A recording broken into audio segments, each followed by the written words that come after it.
All right. If you're on time, you late. If you early, you on time. That's been a motto in my household with my mom for years. So before I start anything, is Soul Book Club support is the S. The O is opportunity, the U is uplift, and the L is we learn from each other. And anything and everything that I do, whether you are a believer or not, in this place, in this space, I start off giving all praises to God. I give him the glory. I give him all the honor before we move any further in this book club meeting, because he is in the midst. He put it in his promise for us to live abundantly. And people tend to, and since we talk about finances this month, people tend to think that when people talk about money and abundance, that's evil. No, it's the love of those things that's evil. He didn't create us to be poor or broke. And we don't use those words in our vocabulary, but I'm going to use them for you tonight. We don't do poor. We don't do broke. We do good stewards of what he has given us. We should be good stewards of what he's given us. So Heavenly Father, have your way in this meeting, have your way in this book club. We are here to have fun as well as to educate each other, to uplift each other, to be good stewards of what God has blessed us with. Because wisdom and knowledge is supposed to be shared amongst us, Heavenly Father. In the name of Jesus, we are here tonight. I bless those who came in and found it not robbery to share in their time this meeting tonight on Zoom. I am not putting it in the Facebook Live because the Holy Spirit told me that the people who want to be here are going to travel here tonight on Zoom, Heavenly Father. I thank Kevin for finding it in his busy schedule to be able to come on tonight and to share some wisdom with us, what God has bestowed upon him through life, through his teaching, through education, and just through experience, Heavenly Father. So in the name of Jesus, and let the people say amen. Amen. So I'm going to read a little bit of Kev's. I can give you details, but that has nothing to do with the meeting tonight. So I'm going to keep it professional. So I'm going to read the back of his book. And for those who didn't get the book, you can participate now.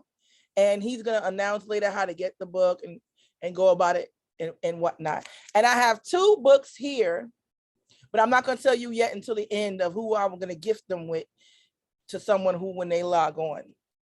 Because I ordered like 10 of them. I don't know if you saw that. You probably was like, yo, I ordered 10 in advance and it just can't. I didn't care who didn't get them. I passed them out and everything because I spend $10 on lunch sometimes when I'm being against my budget and I cook and I didn't bring my lunch.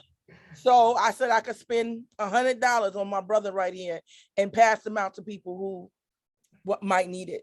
So in college, this is Kevin, the back of his book. In college, I started on a journey that would see me filing bankruptcy at the age of 30.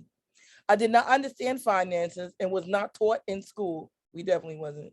In addition, the books I read regarding money seem to have excluded some of the major challenges African Americans face in the financial arena. This book was written to help I'm young at heart, Black people in America understand how to manage their money and achieve wealth. Some people are young with money, which means that they act frivolous with it. Even though they're 50, 60, they act young with money, like lunch money when your mama used to leave on the table when you had to go to school. In my case, both of my parents didn't qualify. So they left me lunch money. And I blew it when I went to school because I wasn't a good steward of that. Anyway, I just digress. Manage their money and achieve wealth so they do not suffer from the same consequences that Kevin did. So a little bit about Kevin also. Kevin is a CEO. I like how that said.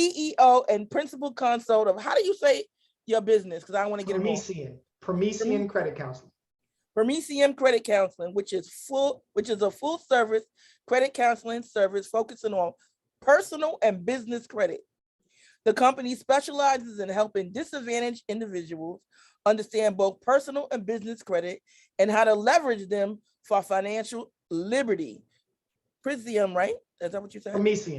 Promethean is much more than a credit repair company. I hope so, because I've been bringing up my credit. Because, man, listen, when they used to give away all that mess when we was at state, signing off on credit cards and discovering all that. But anyway, we'll talk about that. We are It's definitely a going to talk credit about it. repair agency.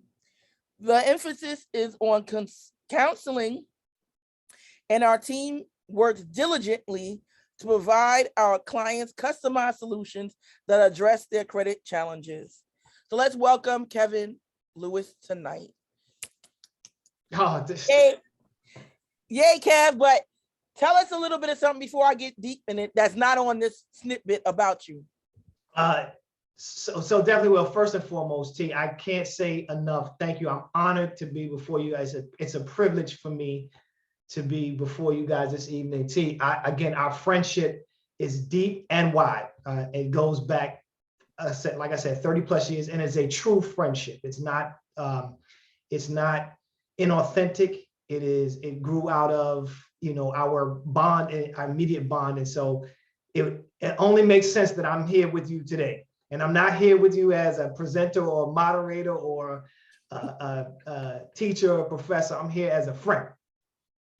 Amen. That said, let me jump into it. So first and foremost, Promethean Credit Counseling. The name is Promethean Credit Counseling. And I just want you guys to know we are the only Black-owned, Black-operated credit counseling franchise in the nation. And I want to make you aware, we hold that dear.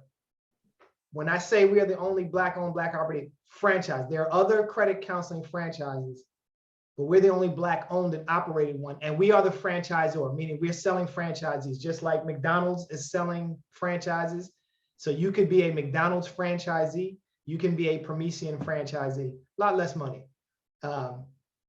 Just like you can be a McDonald's franchisee. And I'm very, very proud of that. Our team worked very hard to hold that distinction. So give it up for that, y'all. I was just getting ready to clap it up for that. I see the chat saying awesome and wow and all that good stuff. Yeah, give it up for that. And my girlfriend Marie said, whoop, whoop. Yeah, thank you, Marie. And the reason I talk about that, the reason that I highlight that is not because, Yolanda, I don't highlight that because I'm bragging. I didn't come on here to brag. I highlighted that because when in the Black community, we tend to have a limited thinking, and you're talking about God, right? God wants us to live in abundance, T. There's no limitations. I was talking to somebody the other day, and I realized that words actually limit what we can do, right? Because man-made words put limits on what we can do. And so I want you guys to celebrate that, not because I want you to celebrate me. I want you to celebrate the fact that most Black people, the highest they can think, they can even conceive, is to buy a franchise, meaning they're going to go find a company out there, Dunkin' Donuts, Starbucks, McDonald's, and they're going to buy. They may go into State Farm, or they may go into Allstate. Those are also franchises as well. They operate in the financial arena. I dared to dream and say, you know what? I don't have to buy into somebody else's system. We can create our own. And so I created it for us, by us, with us. And our focus is on the African American community. And we make no bones about that. We don't apologize for that. I walk proudly in that. And so we're giving opportunities for our franchisees to build wealth, and at the same time, build the spirit of Black business. So that's something that's not on the book. I see that's something that's not on the jacket of the book. Now, I hear a little, so is that a little inspiration from FUBU? I heard a for us, by us kind of thing there. That's exactly, that was the exact spirit, only I wanted to take the FUBU idea much further in that. So I love what FUBU did. So let me just say first and foremost, I love what FUBU did. But FUBU did what most Black companies do, in that they make their money for themselves and then they get out. So what happened with FUBU, and I actually talk about that in the book, what happened with FUBU is they built the brand and then they sold the brand for a lot of money. They made a lot of money. Damon and his crew made a lot of money, but they sold it to a white-owned company. And you know what that white-owned company did? The same thing that they did with Rockaway, the same thing they did with ACU, the same thing they did with academics. You don't see any of those companies? You know why? White companies come in and buy them and then they cannibalize them. Yeah. They buy them to put them out of business. And that's why you don't see FUBU anymore. That's why there's no marketing in FUBU. That's why there's no money. And so if it was really for us, by us, Damon and crew, then it should have stayed with us. That's what the book is about. That's what the book is about. You have a duty, you have a call on your life, not to just do for you and your family. That is first and foremost. But do beyond your family, do for your community. Which is the opportunity you do and your company does with franchising. That is correct. So I'm one of the franchisees. Obviously, I'm going to be a franchisee of my franchise. I'm one of the franchisees. Every one of my clients, 100% of my clients are Black. Now, I can't discriminate. We in the financial, in no arena can you discriminate. But it's just the way that we market and position ourselves. All of my clients are Black. All of the other franchise, in the franchise agreement that they signed, at least 10% of your clientele has to be African American, 20% has to be minority of some sort. And so you can't buy a franchise and not agree to that. All right. I'm laughing at your introduction because it says UGG money. Again, the topic of conversation. Marlon thinks, can I get a stack of tickets and win the lottery? And I broke down today and I got a Mega Millions ticket. I was like, when I was going back over my notes, I said, the nerve. I spent $4 today on a Mega Millions ticket. I said, Kevin gonna kill me when we talk about it, but I gotta be transparent and talk about I bought a Mega Millions. But that is because I bought my entire lunch today. And I was like, okay, I'm gonna justify it and buy my Mega Millions with my $4. But I know when I bought some Twitter earlier last week stock, thinking that what was going on with Elon Musk, and then today he bought Twitter for what, 45, 46 billion dollars? Billion. Wow. Wow. All right. So everybody knows me. It's in the book club and knows I have a whole lot of stickers and a whole lot of highlights. And don't mind my voice because I was hollering and screaming for Jesus and the Holy Spirit this weekend when I was away in Atlantic City and I spoke. So if I sound a little extra, don't mind me. So this book uses a system for wealth building called the 4 Pillars of Financial Liberty: budget strategy, personal credit, business credit, and asset acquisition. So can you talk just a little introductory on the financial liberty, and you talk about discipline, and it involves budgeting, personal credit, business credit, and asset acquisition. Yeah. So what I believe, the 4-pillar philosophy was something that I came up with because I chopped up my life and I said, in what areas, if I could enrich myself, would make me whole financially. And so the first thing I had to do was address my budget. And I feel like there is a logical flow.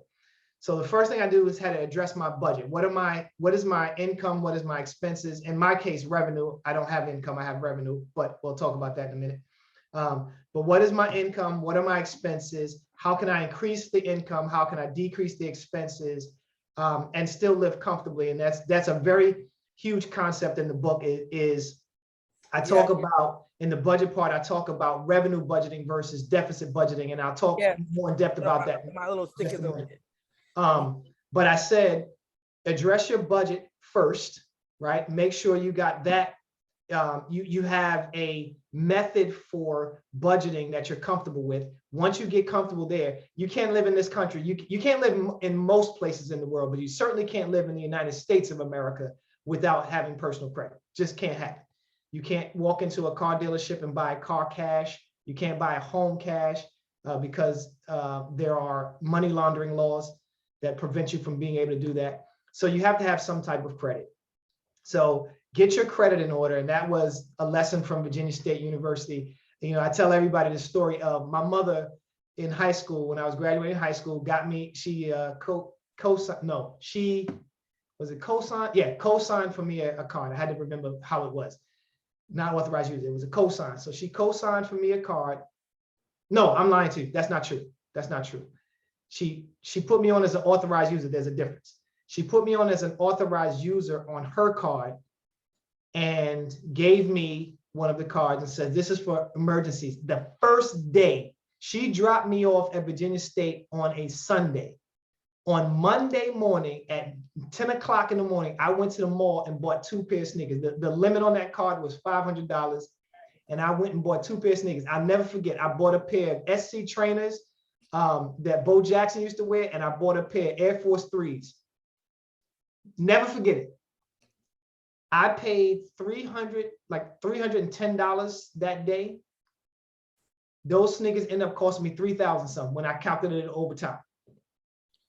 So understanding personal credit, business credit, in this day and age, I'm gonna tell you guys right now, Black or otherwise, but specifically Black people, if you don't own a business or some kind of way to generate revenue, I'm afraid that you are not going to be able to exist in the society that we live in.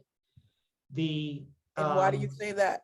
Because the consumer laws don't work in your favor. First of all, all the financial systems in America were created so that businesses can take advantage of the consumer. Consumers lose, businesses win. Here's a great example. I'm sure you guys have heard Warren Buffett say he pays less percentage in taxes than his secretary. It's because his secretary is an employee, he's a business owner, and all of the businesses, all of the financial laws were written so that businesses could take advantage of tax breaks, tax advantages. And so he also talked about, I heard him say about not carrying a debit card. He only used credit. He said, why spend your own money? He spends the credit and get the rewards and everything else that build on that. Don't attach anything to your debit card because you're spending your own cash. Am I correct on that, Kev? You are 100% correct. In fact, the debit card was the worst thing ever created. It is consumerism at its best. Use a credit card. And most Black people, when I say that, they cringe. They're not comfortable. You guys can't get comfortable. Listen, Christian, I see you clenching your butt cheeks. You can let your butt cheeks loose a little bit. I see where you are. Now, I started out very young and I had a credit card.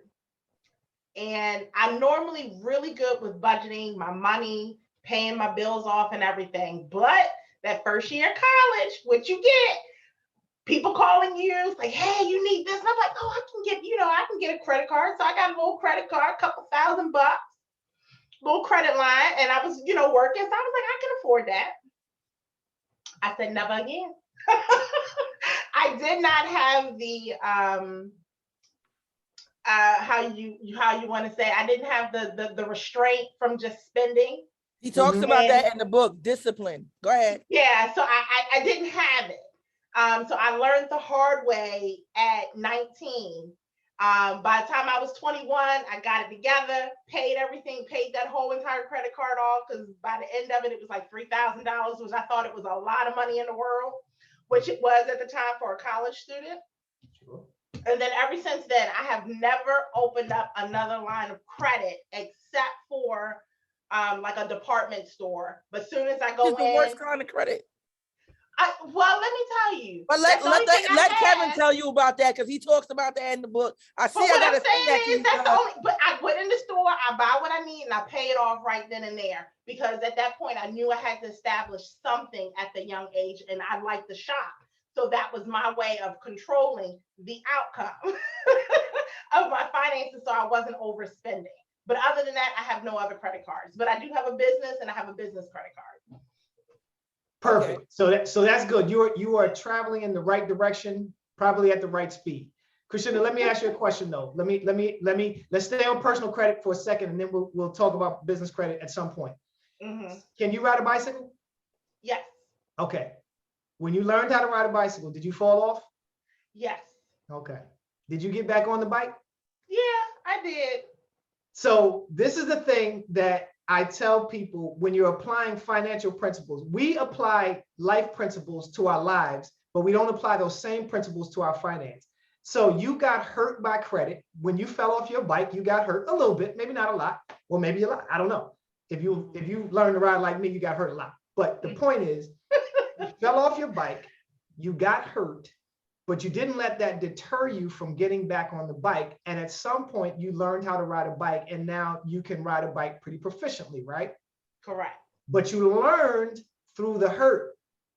The problem with finances is we're afraid to make mistakes. We're afraid to fall off the bike because we don't want that pain. But what people don't understand is pain is learning. You learn through that pain. So if you got hurt with your credit and learned how to use credit, just like you learned how not to fall off your bike every time you got up after that, then you would know how to use credit to your advantage. And what I'm telling people is, my credit is my lifestyle. I try not to use debit cards because debit cards don't bring me any points. You know how many points I get for hotel stays when I use my card? Now, again, you have business credit, and so that business credit card should bring you some rewards of some kind, right? But this is what I tell people, both the personal side and the business side. Figure out what you like to do, and then find a card that can give you rewards points to get those things. So if you like to shop, get yourself on the personal side. If you like to shop, get yourself a card that gives you cash back. If you like to fly, get yourself a card that has frequent flyer miles. If you like to go to resorts, or you like to stay in hotels, get yourself a card that has hotel points. Or what I tell people is get all three. Get all three. If you're gonna get a store card, that store card. So Christiana, I'm gonna admonish you if I need to. Does the store credit card that you have, does it have does it give you back points to buy stuff from that store?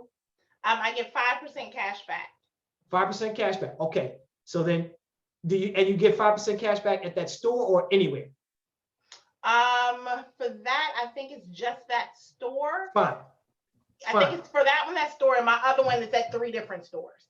Okay. So as long as you got a card that gives you cash back, so that when you're spending money that you're already going to spend, you can get some rewards out of it. Again, frequent flyer, hotels, get all three. Get a card that gives you cash back, get one that gives you flights and one that gives you miles, because that way you can travel for free. And you should be doing that same thing on the business side. Get those cards that you need one that gives you cash back, one that gives you flights, and one that gives you hotels. All right, Aisha, she has a question. She has a hand raised. Thank you. Get on the camera. Hi, everybody. So I just want to sort of co-sign on that. I think I told Sahi before, I bought half of my Christmas gifts using my points from my credit card, and it has been very valuable. I do not use cash pretty much for anything. I make my purchases and then I pay off my card right away. But I think that that's the thing. You have to be disciplined and know that you're going to pay your balance right away. I treat all my credit cards like an American Express. I will not charge it unless I know that I actually have the cash already in my checking account, and I can pay it back right away. That's the way I operate, and it has worked for me. I know that there's some people that sit on their credit for a while, and do other things. But for me, in order to be disciplined, that's how I manage it, and it has been. I have flown, you know, across to California on miles. You know, I bought my Christmas gifts. I bought, you know, credit cards for people, and that has worked. But I think one of the things that I wanted to say is that I understand your point, Kevin, about, you know, using the analogy of falling off of a bike, but still getting back on. But the problem is that we don't have education on credit, how to use credit, how to stay, you know, within balances, right? Not maxing out your credit card. You know, where do we get that information? Because if you just keep getting back on the bike and trying until you get it, your credit is destroyed. And then I don't want to say never, but it's going to be extremely challenging for you to ever be able to buy a house, buy a car, or do other things, sometimes even getting an apartment or getting a job, because your credit has now been destroyed because you was practicing with it. Before you comment totally on what Aisha said, she mentioned charge. Like, I remember American Express when we were younger, I used to hear like people had to pay it off at the end of the month. So what's the difference between like a charge card that she mentioned versus like a credit card? Is there a difference? No. There's a major difference, and most companies have done away with charge cards. Even American Express is going away from charge cards because they don't make as much money off of charge cards as they do revolving credit. So the difference between a charge card and a credit card is simply, or a revolving credit card is, the charge card is going to require that you pay the entire balance, whatever you've charged, at the end of a specified period. Now, Amex charge cards typically go 60 days. Most revolving cards make you pay a monthly balance at the end of a 30-day period. But if you have a true charge card, that means you have to pay the entire balance back at a specified period of time.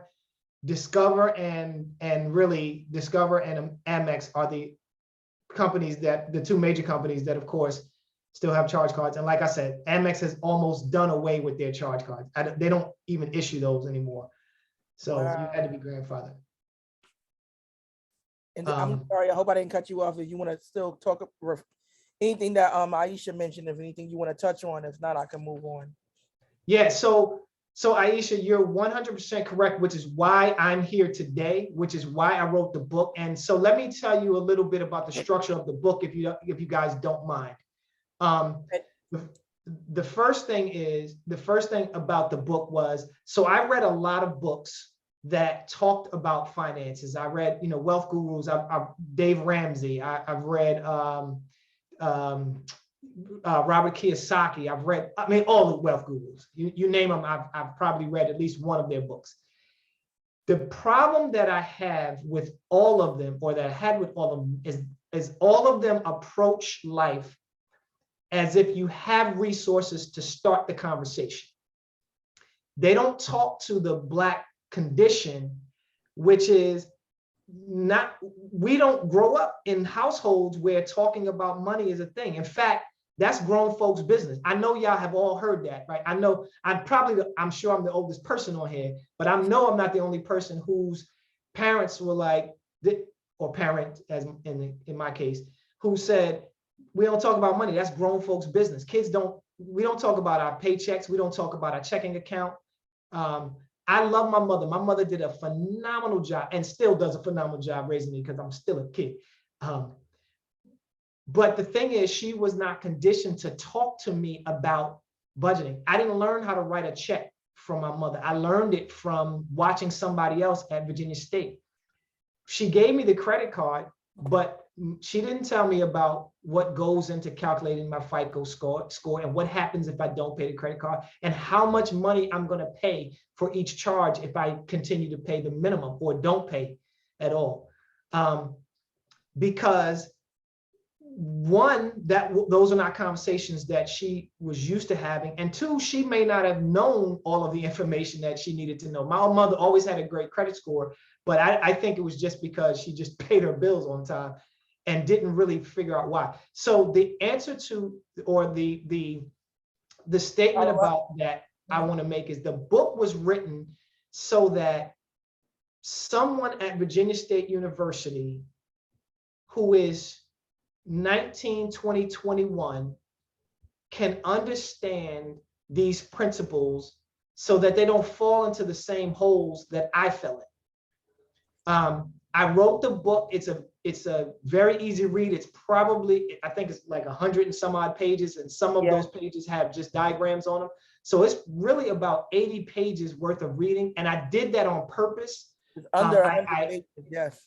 Yeah, at the risk of, so when somebody sees a book like that, when it's that thin, people tend not to take it as serious as other books, because they think that, like I have a book here. Well, you know, and I don't want to endorse it. I don't want to be held liable, but I have a book here written by Robert Kiyosaki, and it's pretty thick. He could have taken 50 of the chapters in this book out, and it would have been the same size as my book, and said the exact same thing that he said in all of these pages. But but the only reason he did that, he made it that big, was because people don't seem to take books seriously if they are not bigger and thicker. But I made the book thin purposely because I wanted Black people, because you know what they say about us. You want to hide something from a Black person, put it in a book. I hate that stereotype. But the truth of the matter is that somewhere someone got that impression. And so I wanted to take the barrier of reading a lot of pages away from people so that they could get this information. In addition, I know we live in a microwave society, so That's I know exactly what I was getting ready to say. they need quick hits. This book, so my good friend Chocolate bought a copy. She read it on her lunch break. You can read it on your lunch break. Now, here's the deal. You can read it on your lunch break, but you're gonna have to go back through it, because there are points that are so hard hitting that, go ahead. I believe that the way you made the book, even though it's thin, it's concentrated. And when I say concentrated, I don't know, I can't drink orange juice, but I remember when my mama used to get orange juice as frozen, and then she put it in the container, and then add water to it, and then all of a sudden it's almost like, you know, the orange juice in the container. So I believe that, like, the way you did it and compacted it is concentrated, and then you got to go back and dilute it for yourself so you can grasp what you put in it. Absolutely. Because So you started out, I'm sorry, go ahead. yeah, so I did that on purpose because I wanted you guys to be able to digest it, come back and read the parts that have an impact. I want you to act on it. So at the end of every chapter, there's action items. Go through the book, and if you do those things, you will be on your way to wealth. But it was written specifically for the Black condition and where we are. So Robert Kiyosaki wrote a book called Rich Dad, Poor Dad. I will endorse that. I remember that. Had a huge impact on my life. But in the book, he talks about, the book is called Rich Dad, Poor Dad. But if you read the book and really understand, he didn't have a poor dad. His parents, he came from a 2-parent household. He grew up in Hawaii, and both of his parents were college professors. So they were middle class. He had a friend whose father was a millionaire. And so all of in his mind, that was poor. So he had no poor dad. He had a rich dad. He had a less rich dad.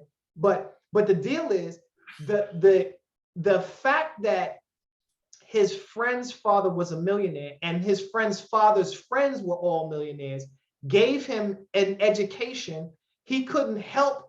It's really difficult to not become a millionaire because that's your environment.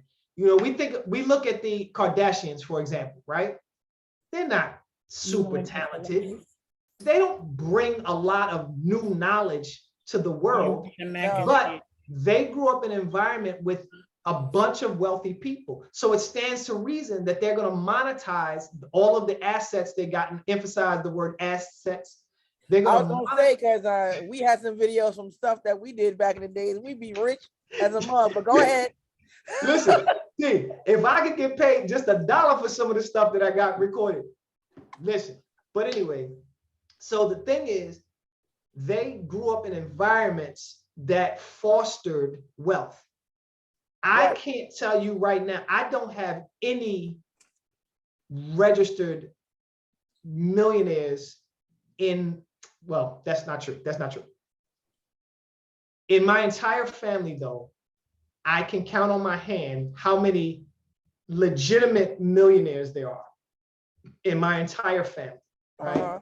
And I don't recall talking to anybody growing up that was a millionaire, right? That my family, the people who became millionaires in my family didn't get that way until later on in life, right?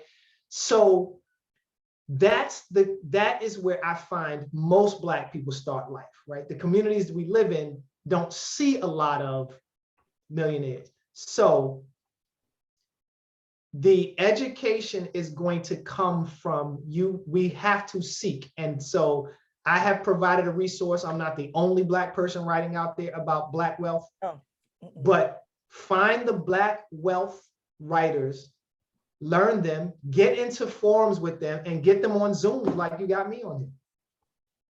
So I want to ask a question to my daughter Ashanti up there. Yeah, you smiling and everything. Kevin mentioned a few minutes ago about exposure, right? About he learned to write a check once he was in college versus you're the youngest one here tonight. Did you learn about some of the things that Kevin is saying that he didn't learn about, like in your after school program or things of that nature? Oh, well, when you say after school, I'm pretty sure in after school, when we had Harbor City, they talked about paychecks and taxes, and this is like 6th, 7th. This is from 4th to 8th grade in Harbor City, where we did that kind of stuff, and I got familiar with that. And also one class in my 4-year high school experience, Mr. Johnson in 11th grade talked about it was a finance class, and he showed us how to write a check, how to balance a checkbook, looking up car insurance. So one class in 4 years, someone has taught a group of teenagers how to finance anything. So I think that's a pretty interesting one class. But I remember, just to go off script, really, Shanti and my daughter and both my son went to a charter school in Harlem. They had a thing where she mentioned Harbor City, where they learned about being a comptroller. Am I correct? Y'all learned about getting fake. They had fake money paycheck. They even had a little club on Friday where they had lemonade and music and stuff, and you wanted to go relax if this was your off week, to go chill in the club. And I think that was a start for them to learn about money, to learn about comptrollers, to learn about the mayor, to learn about writing checks and things of that nature, as well as what I tried to reiterate at home as far as teaching them, because it's about exposure, right? Yeah. I wouldn't necessarily say don't count my money, because I would say something like that. She can testify to that.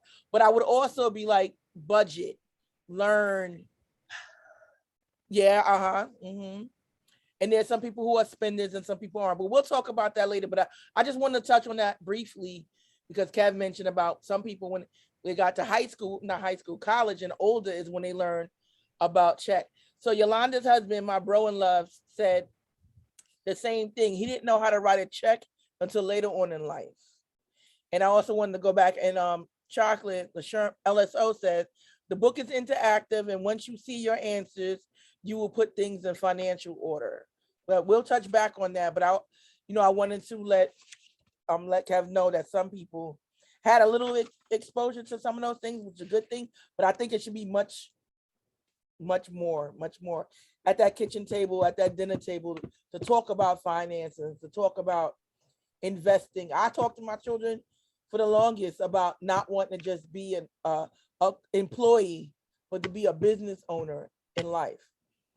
I want to skip to where you said wealthy people talk about acquiring assets, while the rest talk about increasing income when discussing their value. Can you elaborate on that?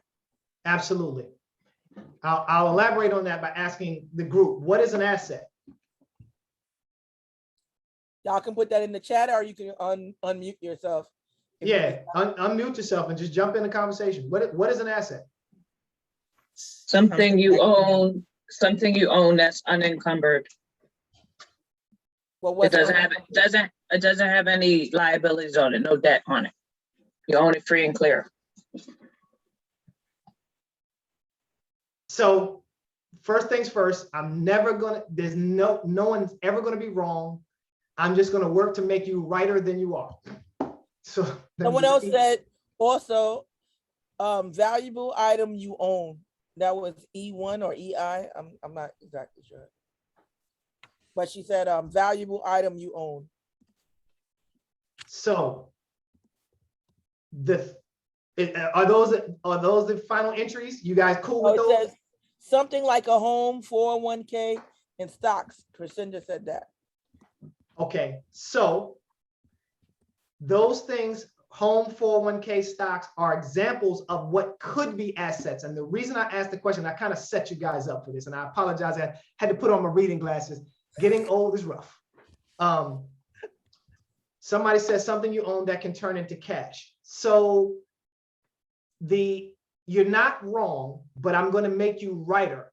The reason I asked the question is because an asset is quantifiable. So when you say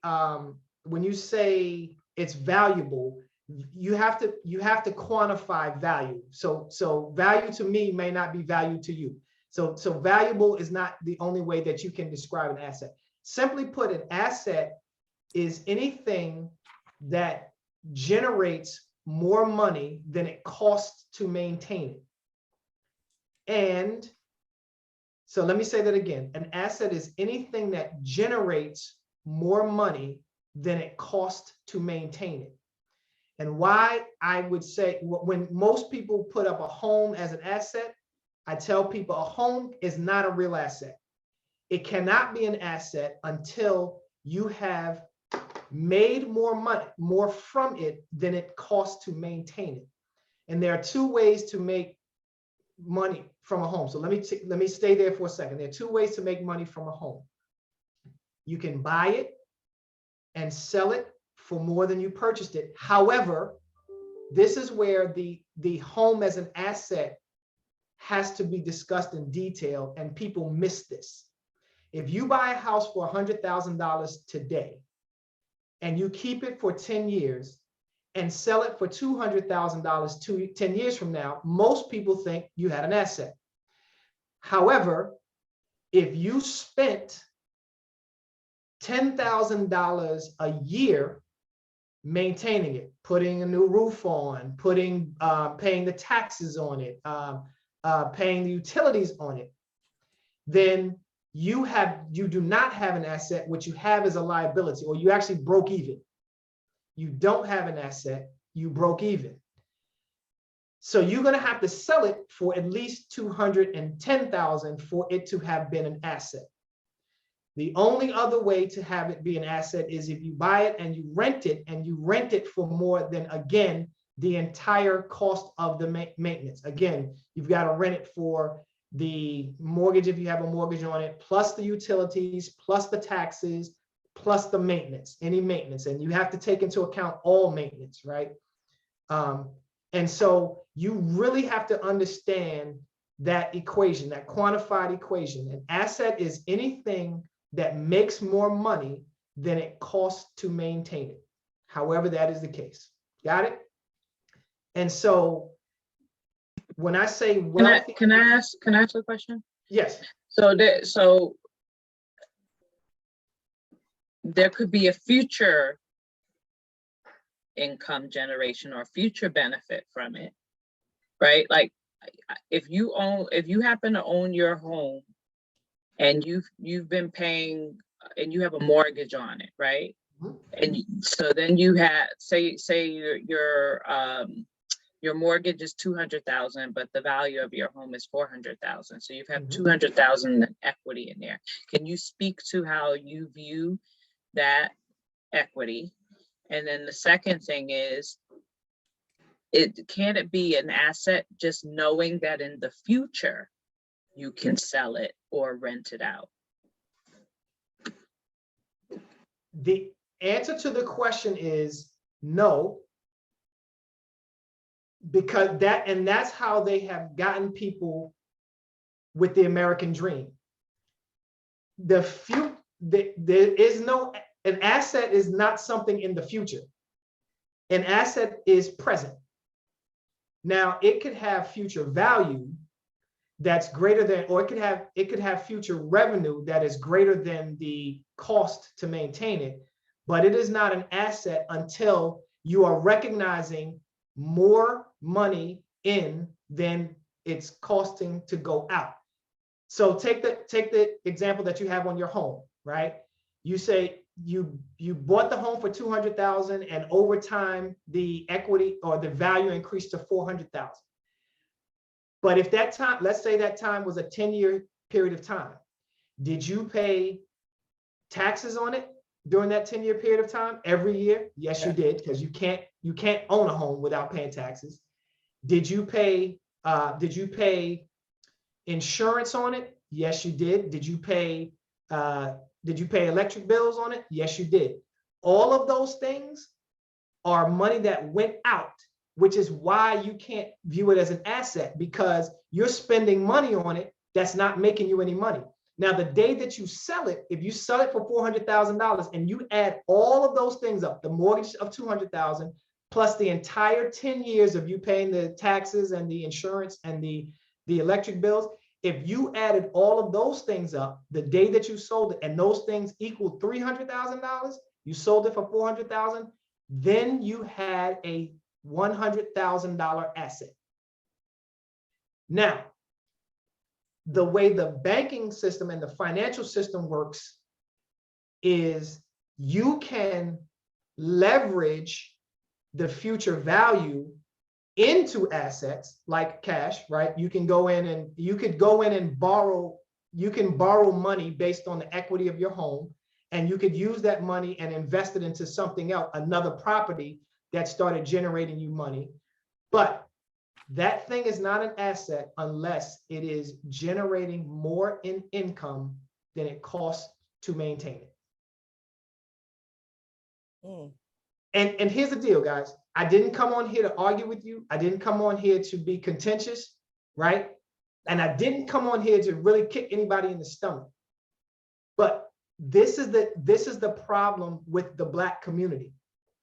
We have been sold on a concept that the white community is using to keep us here while they are profiting. White people know that it's not an asset unless you're making more on it than it costs to maintain it. Mm-hmm. But they tell you it's an asset just because it's a way for you to buy into it. That's why everybody is going out here getting mortgages. You know who makes money off the mortgages? The banking industry. The bank. True. So let's fight like they fight. Thank you for that knowledge. I'm gonna skip over to one of my little post-its here. You know, like everybody knows me. I highlighted one of the other predicaments we encounter regarding finance is the get rich quick mentality. Why is that? Give us an example of the get rich quick mentality. Sure. So you guys have probably been approached somewhere, either in social media or in social life, about people Bitcoin mining, right? Or cryptocurrency mining, right? Do you guys know what cryptocurrency mining is? I've heard of it, yes, okay. But you can give us a little tidbit on it real quick. I don't want to go too in depth, but simply put, it is you just buy a machine, and that machine is responsible for tracking all of the transactions that are made through this network. I call it cyber money. It is cyber money.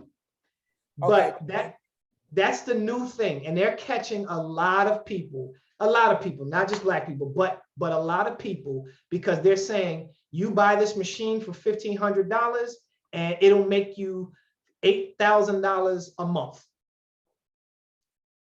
That's the thing. Remember, I don't want to kick companies in the stomach, but remember Amway, that was the thing. I remember that. Right.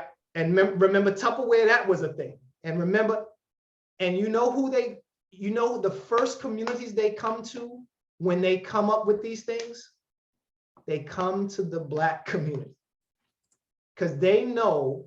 Yeah, I had an aunt that used to hustle Tupperware. So and my sister sold Amway. Now you can make money there. You can make money there, but what they don't tell you is you have to build that business just like you have to build any other business. Just like I've had to build my business from the ground up. And it takes work every single day. I got to go out here. I got to get more clients. I've got to pay for marketing. I got to pay for supplies. None of those businesses are different. So when you go in here and you hear these people talking about invest $1,500 today and make $8,000 tomorrow, research it. Research those things. Don't just jump in because they are targeting our community specifically on purpose. They're targeting our community so that they can make money. So you guys remember the housing crisis of 2008? 70% of the wealth in Black America was siphoned out of the Black community during the housing crisis. And you know why? Because they have been working for decades to convince Black people that home ownership is the key to wealth and that your home is an asset. They did not tell you about the maintenance on your home. Child, let me tell you, I bought this house in 2009. I did not budget enough in the kitty when the water heater went out. Right. Or when the boiler decided to act up. Or over time, the unexpected tax increase that came along and allocated into your mortgage. So yes. And then I found out that a single family home isn't the investment if you're looking to make a return. It would be a multi-family home where you can charge people for rent and over the price so they can pay your mortgage for you. So these are things, yeah, I learned a little bit over time. I want to skip too far. Marie had said she don't trust it. She was talking about the crypto stuff. She reminds her of the gold rush. And I don't never heard the Fuller Brush Company, but E mentioned that. And she mentioned maintenance, insurance, and taxes. It must have been when we were talking about homes. You got to factor that in. Yeah. T, you know what they didn't tell you when you bought your home? That you should have bought your home with a business loan and not with the mortgage. I saw you look to the left. I saw you look down the line. Yeah, I looked at everybody that's at the top like, And why do you say that real quick? So can I tell you about these two things about business credit real quick? Go ahead, because I was going to touch on that, but go ahead. Ashanti, I'm gonna talk to you. Did you go to college or are you going to college? I went to Buffalo State and graduated in 2018. Okay. How did you pay for college, if you don't mind me getting in your business? Oh man. We all friends here. Yeah, I took out some loans. Federal loans, right? Yes. All right. I'm gonna talk to you and then I'm gonna talk to you. T, I'm gonna talk to you first, real quick. All right. A mortgage is a consumer product. It is what we call front loaded. Business loan is what we call back loaded. Front loaded means a mortgage product is going to put the interest on the loan up front. So if you heard anybody talk about, if you pay a 30-year fixed mortgage, the first 15 years of your mortgage are really going to the interest and not the principal, right? Yeah. That's why you could buy a house, you could get a $100,000 mortgage, buy a house for $100,000, and over 30 years, you're going to end up paying with inflation, it's about $397,000 for that same house. Because the first part of your mortgage is really just going to pay the interest, and the interest is always going up, which means you're not paying into the principal, which means unless you're making extra payments. But that's, if all things said how we normally do it, you're going to pay your mortgage. Most of that is going towards the interest, not the principal, which means you're compounding interest daily, and your mortgage is going to balloon to, in 30 years, it's going to balloon to 3 times the amount, that almost 4 times the amount that you're paying. A business loan is what we call backloaded. If you got a $100,000 business loan for that same house, they're going to charge you a higher percentage, but they're going to charge it on that flat rate. And you're only going to pay that interest on that flat rate, meaning you took out $100,000 business loan, they charge you 10%, you're going to pay $110,000 for that house. So same house, same $100,000, but if you had a business loan and you bought that house with the business loan, which you can do, you guys can't see this what I'm sitting in, but that's what was done here. You buy that house, you're only going to pay the $110,000 and no more. Wow. So you save $280 something thousand by doing that same house as a business loan, which means, Ashanti, your mother could have paid your tuition if she saved it in a mortgage. So that's what people should have told you. They should have tried to talk you out of getting that mortgage and saying, why don't you start a business, get a business loan, pay for that house, same house, and you can use the rest of the money that you're saving to send your daughter to college. Okay, Ashanti, let me go to you now, right? You took out a federal student loan, correct? Yes. Hey, listen, don't be ashamed. I did it too. That's before I knew this. You could have started a business. In fact, T, you could have started a business for her when she was born. You could have built business credit. You could have taken out a business loan when you turned 18, and you could have paid for your college tuition. And here's the thing about that business loan.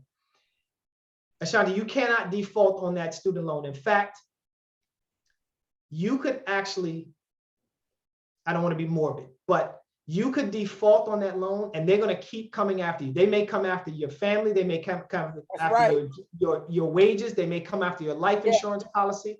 They will continue to come to try to get that money. But if you took out a business loan, if you took out a business loan and you defaulted, all you had to, don't do this, guys.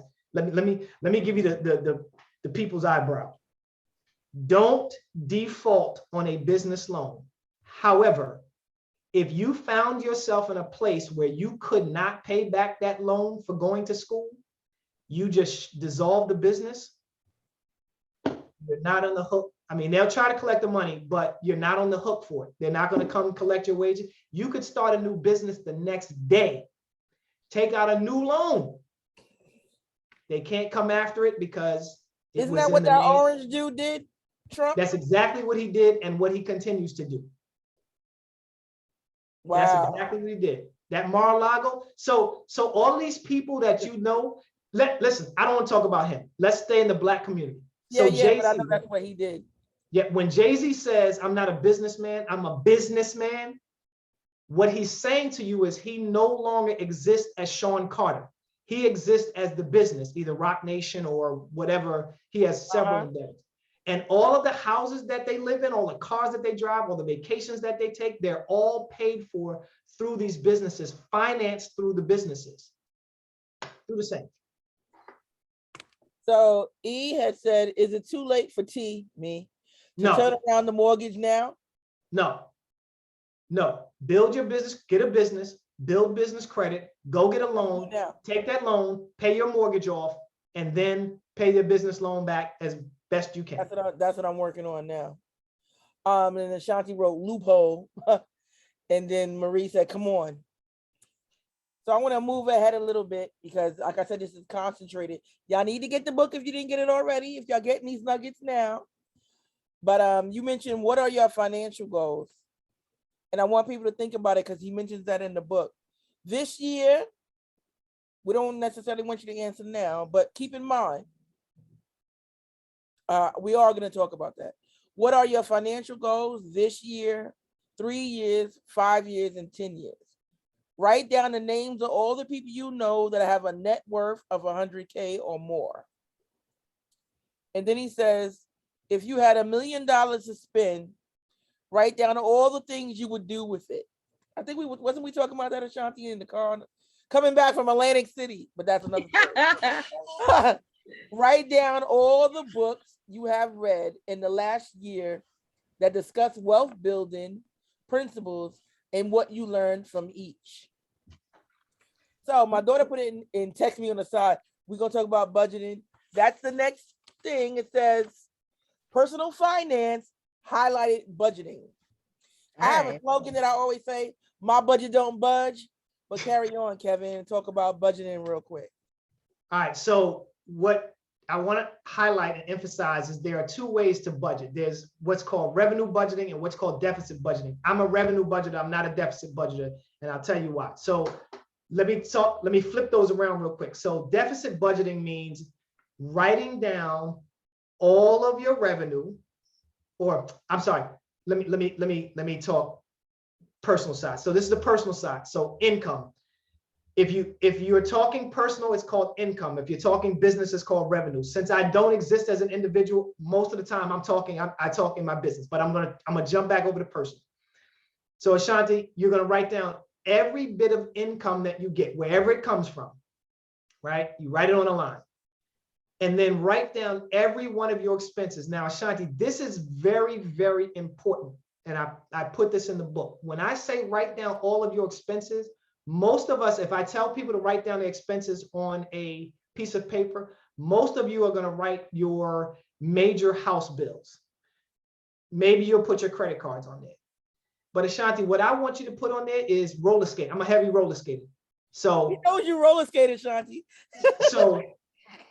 So I roller skate 2-3 times a week.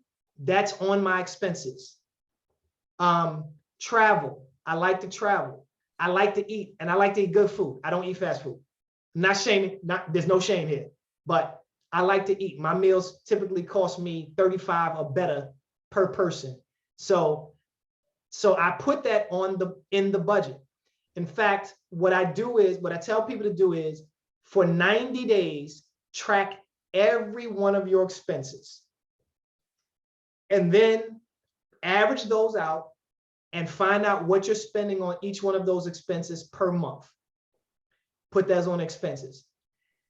Now, deficit budgeting means now go through those expenses and see which one of those you can eliminate, which one of those you can reduce. For example, if you are subscribing, let's say you subscribe to a magazine and maybe you don't read the magazine anymore. Now, most people don't read magazines anymore. So if you guys are subscribing to them, then I get it, but everything is online now. So I don't know how you get magazines, but still. But let's say you have a magazine subscription that's costing you $10 a month. You can eliminate that, get the news online. Maybe it's cheaper. Maybe you reduce it or eliminate it altogether. Your cable bill. Find out if you're paying for cable, find out if you can switch providers and reduce the bill. That's called deficit budgeting. Revenue budgeting means do the same thing, write down all your income, all your expenses, and then wherever there is a deficit, meaning if your expenses, which happens to a lot of us, if your expenses are greater than your income, then find ways to make more income. Work extra hours at work, get a side job. Maybe you do a ride share or you deliver food. There's no shame in that, guys. Let me say this. I'm a business owner. My business does well, but I got to tell you, every once in a while, if I want to go on vacation, I jump in my car and I drive Lyft because I want somebody else to pay for my vacation. I don't want to pay for it out of my business budget. I don't want to pay for it out of my pocket. So I might jump in every once in a while. If I want to put $1,000 together really fast, I'll jump in the car. I have no shame. I'll jump in the car and I'll drive people around for a few days, make the money, go on vacation and blow it. I do revenue budgeting because I don't want to give up my lifestyle. So the problem with budgeting, Ashanti, and I'm talking to you because you posed the question, right? The problem that most people have with budgeting is if you keep taking things out of your budget, you're taking away your lifestyle, the lifestyle that makes you comfortable. And if you take away enough stuff or reduce enough stuff, you're going to get demotivated. So I'd rather revenue budget where it allows me I can still go skating at the same amount of time that I want to go. I can still watch the same amount of TV that I want to watch, and I can eat as much as I want to eat. I just go out and make some extra money so that it can cover those things. You have anything to follow up, Ashanti? Or I'm gonna. No, yeah. So as far as budgeting goes, I feel like what I get paid bi-weekly, so which each before the week I get paid, I make a amount of how much I got to pay for stuff like car insurance and student loans and accounting for gas and all that. And it just seems like whenever I budget, it still feels like nothing is ever really enough. I'm pretty straight when it comes to money. Like I make my budget, I try to stick to it. There's months where it's better than other months where it's not. It's so funny you mentioned roller skating because I definitely roller skate. I was roller skated yesterday. So to save money on that, the closest roller skating rink we have is Hyde Park, and that's 45 minutes away. So instead of doing that, I bought outdoor wheels for my skate so I could skate outside versus spending money and gas. Just spending gas and the fee to get inside. So that's what I do. But yeah, sometimes it just feels hard to like create a budget and just to stick to it because sometimes when you feel sad or whatever, you just want to buy your favorite meal or just I go to Hudson Taco a lot, like once a week. So I mean that contributes to my funds and whatnot. And with all that going on, I feel like I need to create more revenue, which is why I started my vending machine business. But that money that I get from the vending machine, I don't put that into any of my personal savings until I break even in that business. I'm not touching that. Every money that I get from there, separate that. Yeah, it goes in that. Like today, my machine made $426. So I put that in my business account. I don't touch it until I see like what I spend doesn't take away from what I've earned. So I'm still trying to work out on how to create that system of making that aspect. You got the eye, Kevin. Get your eye. Hold. I gotta stop you. I have to stop you because I saw your eyes twitching. So go ahead. This is in the book. So Ashanti, here's the problem. You have to pay yourself first. You have to reward yourself for doing work. Yeah, I bought a pizza today when I went to the vending machine. You bought a pizza? Yeah, it's at the bar. So I bought. You made $400 and all you bought was a pizza?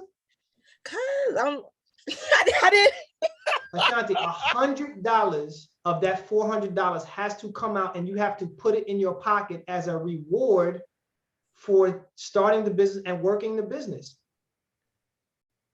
That would be like if you went to work and your boss didn't pay you. I mean, it's just tough because I want all the money to go back to the business so I can buy more machines. Let me ask you a question. Do you ask for a paycheck every 2 weeks? Definitely. Why? Because I put the work in, the hours. So let me say, so here's the deal. You going to give more value to your boss than you would give to your own business? No, it's not that. We're going to leave it at that, Ashanti. Understood. This is what he said, because you heard your mama say it. So we're going to move on. He can counsel you, pay you. We can talk about that later. But as time is of essence, and I usually try to keep it about 90 minutes. I don't want to go too astray, but I definitely want you to touch on understanding your credit score, because a lot of people don't understand their credit score. Sure.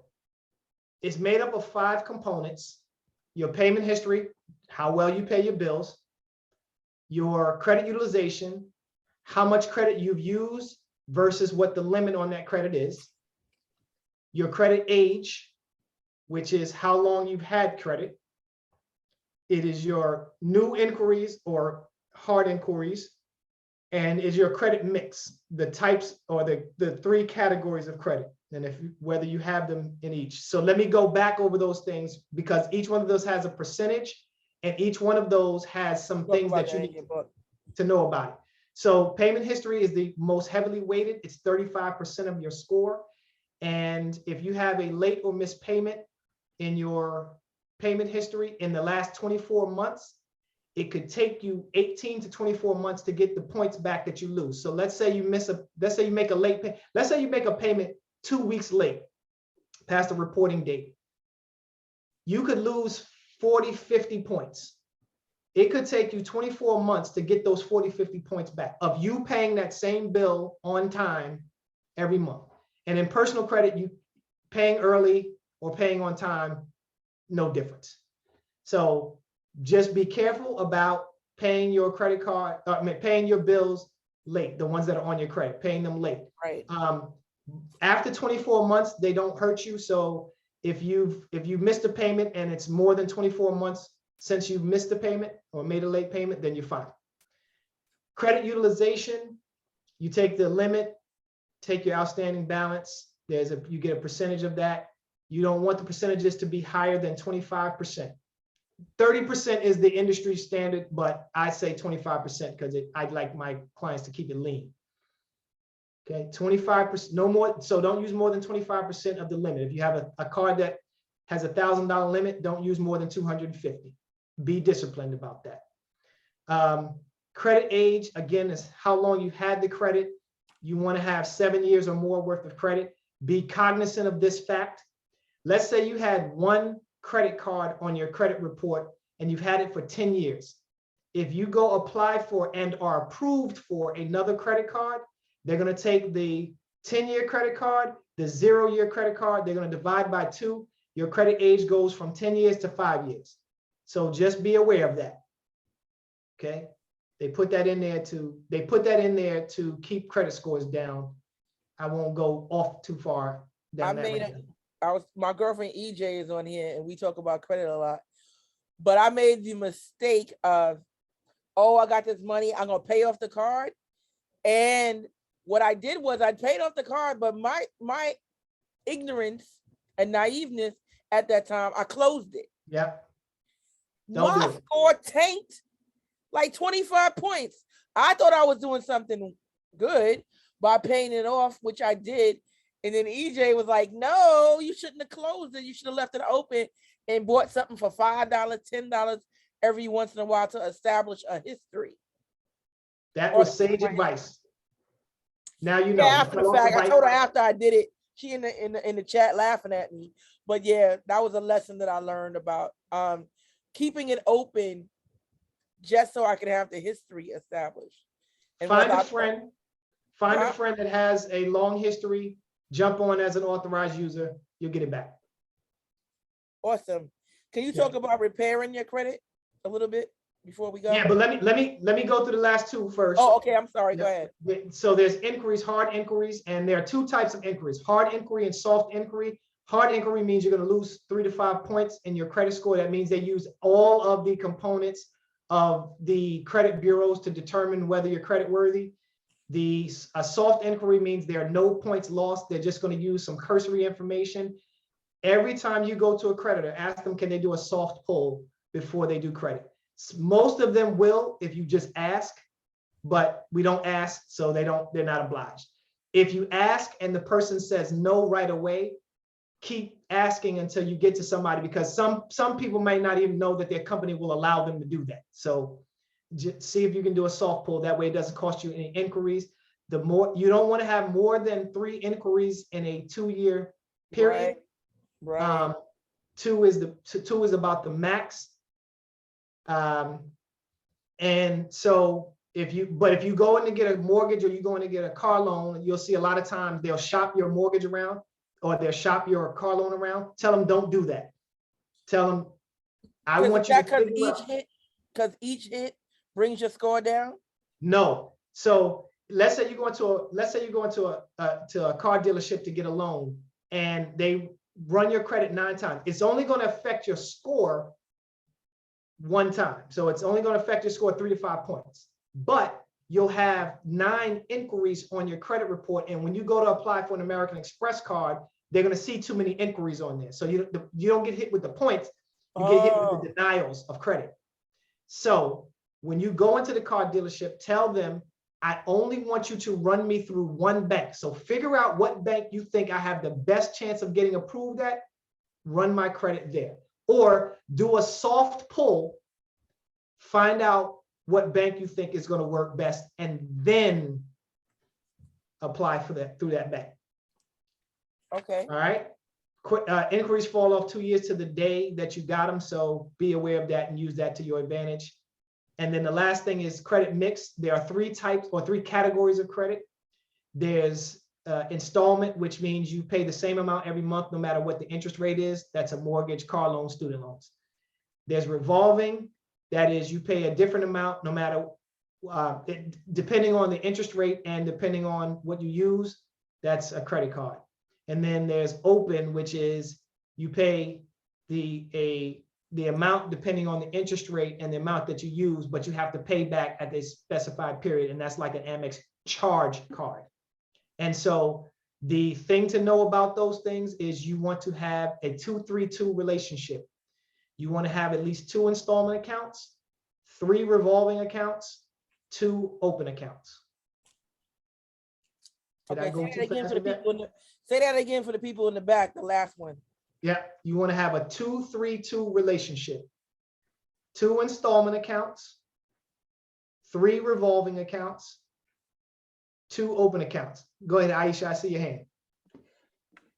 This is wonderful. The credit information is right on time. You said not too many card companies are doing charge cards anymore. So what's the ratio if you don't have a charge card and you only have installment and revolving? So you can get any one of your utilities are also open accounts. So Okay. they talk to your utility companies and tell them to report to all 3 credit bureaus. I would much rather you have an Amex charge card. They still have them, they're still around, but they're difficult to get. So I would much rather you have 2 Amex cards or an Amex and a Discover charge card. But if you can't get those, get your utilities to report to the credit bureaus. Thank you. And the answer to the question, where does a loan fall? If you're paying the same amount per month, no matter what the interest rate is, that is an installment account. And most loans fall in installment accounts. Kev, somebody else asked earlier, how do you feel about, before we sign off, how do you feel about 80-10-10 principle? As it applies to what? Because they're the 80-10-10 Can you unmute principle. yourself and ask him what you were saying in the chat? So within the ministry that I belong, my pastor teaches a lot about finance. And in terms of our budget, he emphasizes or has taught that we should work for that goal. Actually, he said 70%, then 20-30 as a goal. So, but for most people, it's like, well, 80% of your income to live on, 10% for savings, and then your 10% tithe, as just a basic goal for people learning how to budget or trying to get their life in order. In terms of what you were explaining about the budget, how, I don't know, does that fall into revenue or deficit budgeting? And you know, in terms of that principle, is that something that you've heard of? And what do you think about it? I think it's great. Is your church using the Dave Ramsey system? Actually, Dave Ramsey has spoken there, but my pastor was a banker before he became a pastor. So our church is set up on a business principle and consistently encouraging businesses and entrepreneurship over the more religious mindset, I guess is the best way to say it. Gotcha. So, so he says, say it to me again. It says 80 living You live on expenses. 80, you save 10, and then 10 is your tithe. Okay. Yep, I love it. The question, my biggest question to you, him, and the rest of the congregation is, what comes out first? You muted, Eunice. The tithe comes out first, that 10%. And What then comes out second? your savings, and then you live on the other 80. Okay, so what he didn't include, which I will admonish you to include, is yourself. Treat yourself. And I would tell you, 10% comes out for tithes. I won't take that away from you. 10% comes out for tithes first. The money that you take aside for yourself, 10%. If you want to do 10%, I do 20%, but you want to do 10%. 10% goes into your pocket right away. 10% goes into savings, and then the rest of the money is going to go into expenses. And the reason I tell people that, and that's also in the book, the reason I say that is because psychologically, you're always going to work to get your bills paid. So if you put yourself last, whether you put your savings last or you're putting it in your pocket last, what'll happen is you'll put your money aside for tithes. You'll definitely do that. You'll put your money aside for savings. You'll definitely do that. You'll definitely put the money aside for bills. And then whatever left over, that's what you're going to try to put in your pocket to live on. But the problem is, rarely is there anything left over. And if it is left over, you don't enjoy it. But if you put your bills last, if you put yourself first, so tithes first, yourself, then savings, then the bills. Let's say there was a deficit for the bills. Let's say you came up short $100. You're going to do everything in your power to get that $100, right? Work overtime. You're going to jump in that car. You might be out here delivering on a bicycle with caviar, right? You're going to do that because you got to get the bills paid. But you won't take care of yourself. That's what I was admonishing, and I'm not going to bother again, but that's what I was admonishing Ashanti for. You've got to take care of yourself, because if you don't, you are your biggest asset, right? You generate more than it costs to maintain you. So you have to take care of yourself. Thank you. Ashanti Thank you. said, she said it feels like it's hard to treat yourself with all the things you need to spend money on, bills and not the fun stuff, but balance is key.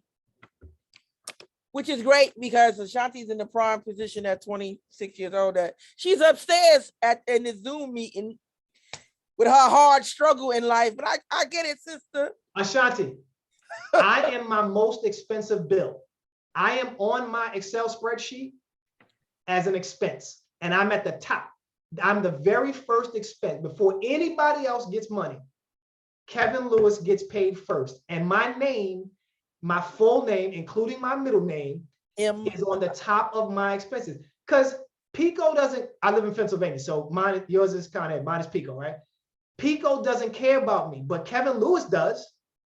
So I'm gonna make sure I get paid for, I gotta take care of me first. And I'll figure out how to get Pico their money. Crescenda, I see your hand is up.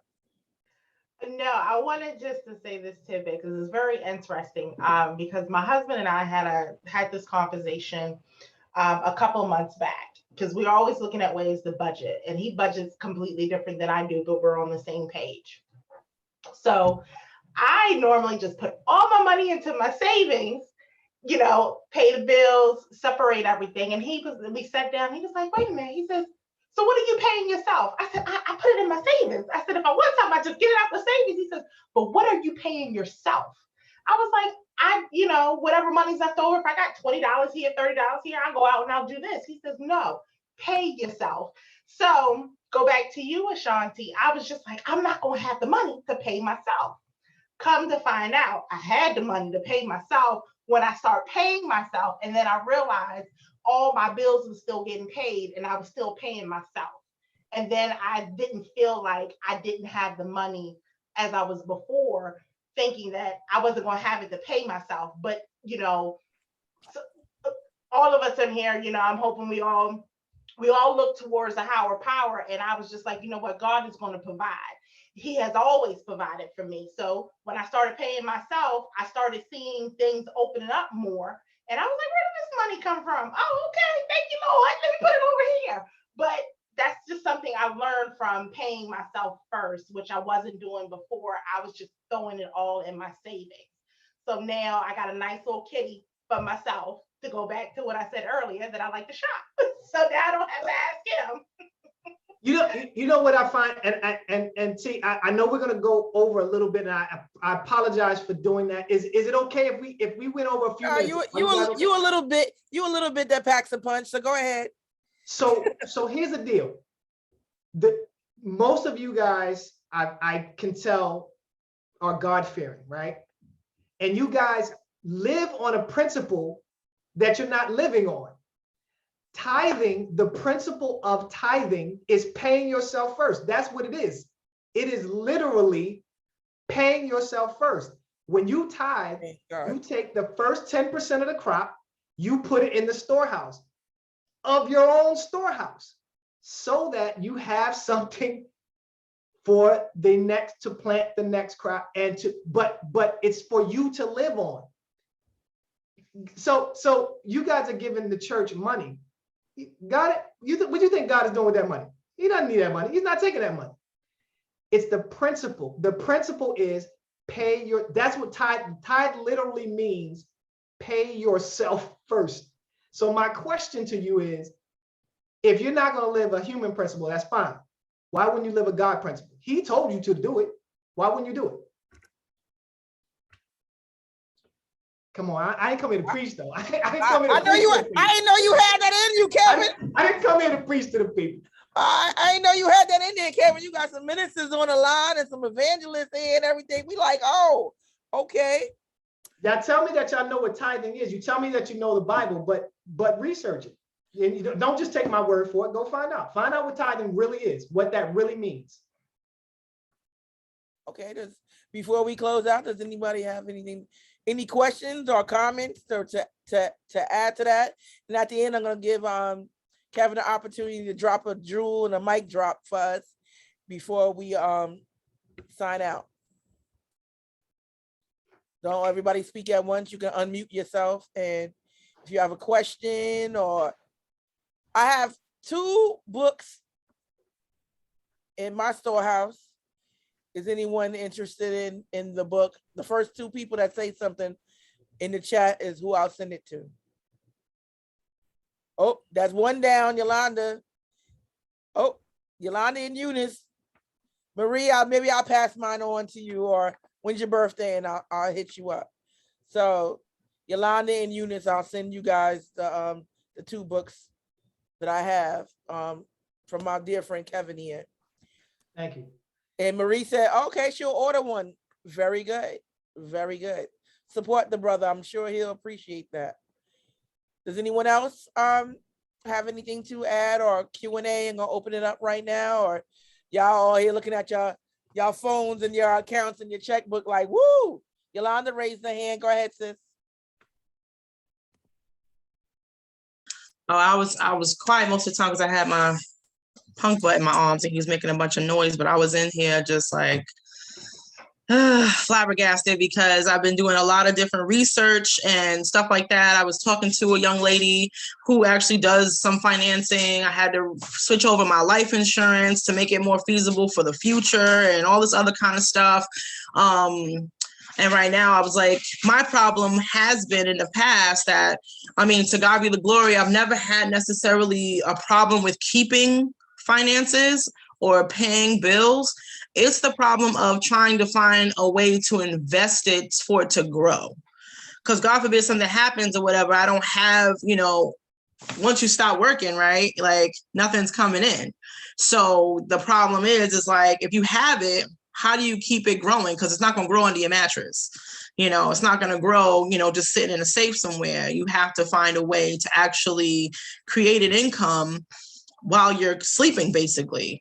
And that's been like hard to find like reputable ways to invest, as well as like just trying to find different things besides all these. I mean, like you were saying too, no one taught us half of these things. And even my mom said it before. She was like, if she would have known back in 1990, whenever, when Amazon first came out, she'd have put a few $100s on a stock or something like that. But not knowing the right information and knowing where to go or how to do things or even understanding the numbers is very difficult. So, I mean, this is very, very beneficial as well. And also has me knowing that even with the way you were expressing how you're supposed to have different types of credit cards, different types of ways of using it. Like I barely use cash either. I use the cards that I have that gain. And I just told my husband this too. I said, don't be using our card that don't gain no cash back. I was like, don't swipe your debit card for no gas. When we get 5%, 10% cash back on the credit card or whatever, we can put it back. So yeah, this was awesome. Yolanda, the easiest thing to do to invest in is figure out what you really love in life. Like I love sneakers. I've been a sneaker freak since I was 8 years old. So I just found out how to invest in sneakers, and there's several different ways. I explain those in the book as well, but there's several different ways I invest in sneakers. So find out what you love, what you're passionate about, and then figure out, or not figure out, read about how to invest in that thing. I've done that. My father, God bless, was big on, you use Colgate, you brush your teeth with Colgate, buy stock in Colgate. Sure. Back in the day, he had stock with Zenith. Remember the TV? Oh my God, yeah. And everything. And when my dad just passed back in October, he had stock that he had on my name on. My granddaddy had stock with Bell that was passed on triple split. And we ended up in that. So look around what you use every day. And you can, and that's stock in that if you can. You buy it, right? Am I wrong, Kevin? If you buy it and use it anyway, why not invest in it?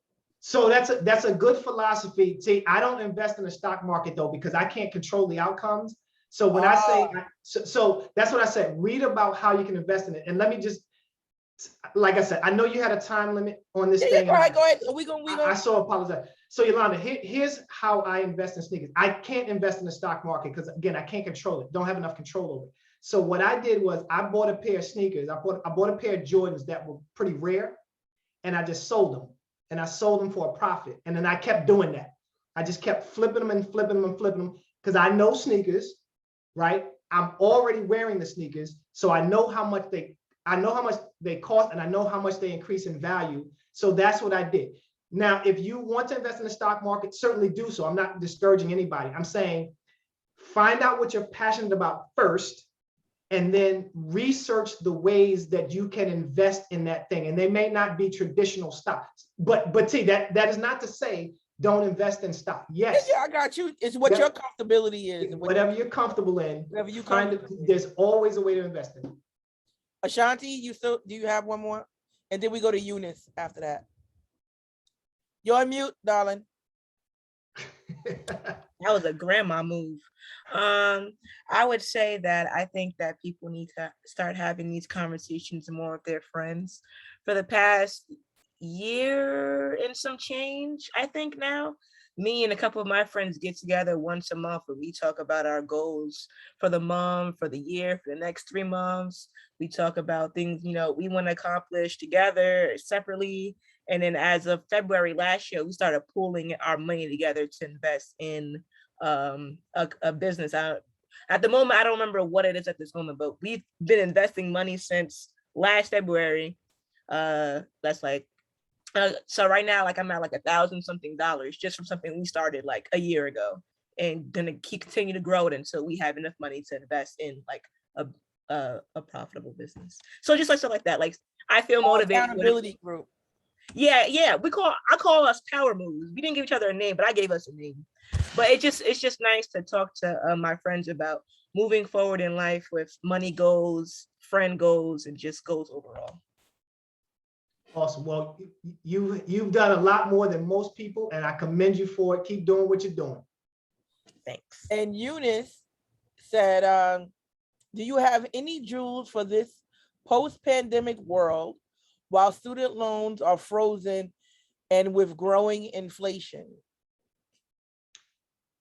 Yeah. So first things first, get a business, build business credit.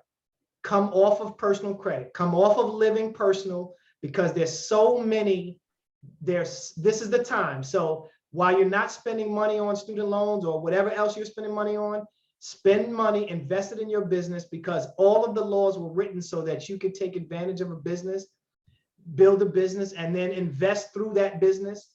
I would encourage you guys, whether you like it or not, I would encourage you guys to start learning, really, the Black community, you really need to start learning about blockchain, cryptocurrencies, NFTs, and Web 3.0.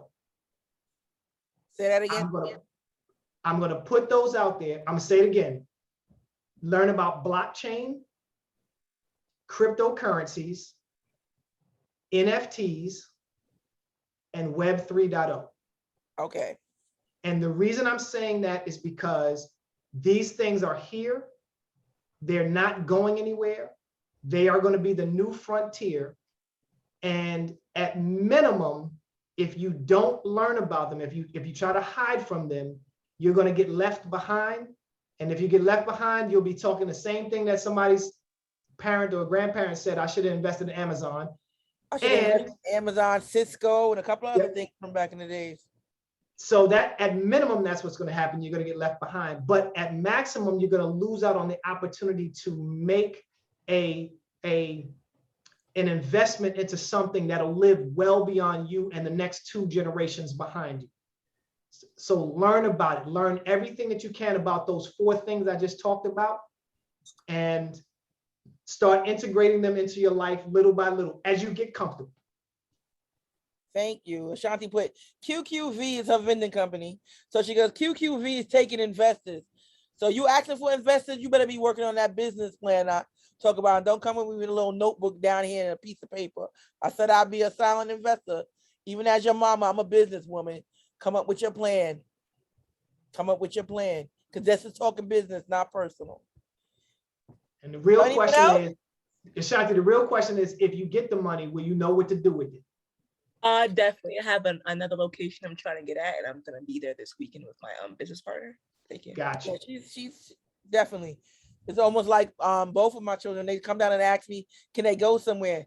Have your speech ready. I need to know where you think you're going, who you going with. Am I supposed to take you? Do I gotta invest in this? Do you need money from me? Same concept when it comes to business. Get your stuff in order. Aisha said, I'm with your mom. Thank you. That's my sister in spirit. Everyone, thank you for coming out. I deeply appreciate it. Kevin, did you drop your last jewel, or you gonna leave us with a kaboom? And then, you know, and there's something for us to think about, as well as a lot of stuff we didn't cover, even though this is 90 minutes and so on. A lot of stuff we didn't cover. I still got some tabs over here. So y'all definitely need to get the book. Here's my kaboom. Everybody on here better have these 3 things in place right now. 4 things. 4 things. You better have these things in place right now before the next time y'all convene. You better have health insurance, life insurance, disability insurance, and a will. Lord have mercy. I can talk about that will stuff. Let me get up in the camera. This means you. This means you. That's my kaboom. You better have those 4 things in place: health insurance, life insurance, disability insurance, and a will. Thank you, brother. I deeply appreciate it. You guys are viewing 30 plus years of friendship. Before he knew Ashanti when I was carrying her, and now he's here talking to my baby about investing. And I deeply, deeply, deeply appreciate that. We go way back, like I said, afros and lees and lottos and all those other kind of stuff. Yeah. So, ladies and gentlemen, I thank you guys for coming out tonight. You can find, I'm going to upload this on my YouTube channel, My Recipe for Life. You can look it up, or you can go to myrecipeforlife.com. Soul Book Club on FB. You can, Kevin, just give a shout out of where they can find your book at, even though I posted in the group real quick. Yeah, the easiest place to find it is on Amazon and Barnes & Noble. Just look up Historically Black Guide, or you can look up my name. If you look up my name, I've written 2 books that are on Amazon, but the one that you'll be looking for is Historically Black Guide to Wealth. It's orange, you can't miss it. Yes. So thank you everyone for coming out tonight. I thank my dear friend again, and I'm gonna announce the next. I think I put the next meeting in the group, but I got a lot going on in my head right there. So please check out Soul Book Club on Facebook. Join, invite a friend. We're just not here just chit chat, and we're trying to support. We got opportunity right here to learn, uplift each other, and learn from each other. All right, y'all. Take care. I love you, and there's nothing you can do about it. Kev, I'll talk to you later, Thank brother. you guys for having me and the patience. All right, they waving, unmuting. Yeah, y'all can unmute to it. Clap it up for Thank the you. brother. Thank you. Thank you Thank so you. much. All right. Thank you for having me. All right, y'all. Take Yeah. care. God bless. Bless you. Yes. Good night.